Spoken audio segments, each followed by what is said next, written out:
Well done, तालियां होनी चाहिए यार हमारे लिए। आज हमने ये वाकई साबित कर दिया कि हम सच्चे मुसलमान कहलाने के लायक हैं। अरे हर गुनाह के पीछे शैतान नहीं होता, यही बताने माह रमजान आता है। माह रमजान का महीना अपने आखिरी अशरे में दाखिल होने को है। हम सब जानते हैं कि किस तरह टिकटॉक पर बेहजाई फैली हुई है। अरे एक बार अपने दिल पे हाथ रख के मुझे बता दो, क्या तुमने कभी मरना नहीं है? क्या तुमने अपने रब को जवाब नहीं देना? क्या तेरे घर से आज तक कभी कोई मैयत नहीं उठी? किस बात की अकड़ है तुम में? हाँ, अरे मट्टी का बना आज मट्टी के ऊपर है, कल मट्टी के नीचे होगा। अरे सांप खाएंगे, बिच्छू खाएंगे तुझको।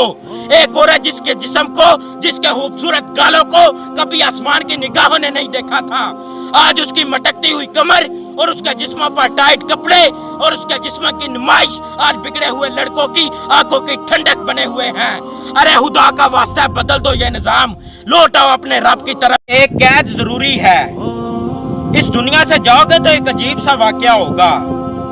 या तो तुम एक कैद खाने से निकलोगे तो अपने सामने खुली फजाएं पाओगे, और अगर तुम यहाँ आजाद फिरते हो तो यहाँ से निकलते ही तुम एक कैद खाने में चले जाओगे। एक कैद जरूरी है, चाहे वो कैद यहाँ की काट लो या वहाँ की।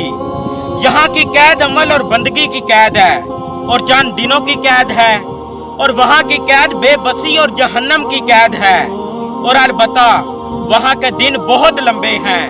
एक ये जहां एक वो जहां, इन दो जहानों में फासला बस एक सांस का।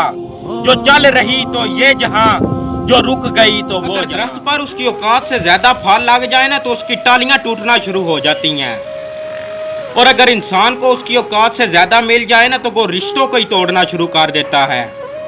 और अंजाम आस्ता आस्ता ये होता है कि एक दरख्त अपने फल से महरूम हो जाता है और इंसान अपने रिश्तों से महरूम हो जाता है। एक दरख्त कभी भी अपना फल खुद नहीं खाता, और एक दरिया कभी भी अपना पानी खुद नहीं पीता। पता है क्यों? क्योंकि दूसरों के लिए जीना ही असल जिंदगी है। अगर धूप पानी पर पड़े तो पानी खुश्क हो जाता है, लेकिन अगर वही धूप किसी फल पर पड़े ना तो वो और भी ज्यादा रसदार बन जाते हैं। पता है क्यों? क्योंकि इस दुनिया का, इस कुदरत का निजाम मेरा अल्लाह चला रहा है, और वो शहंशाह है।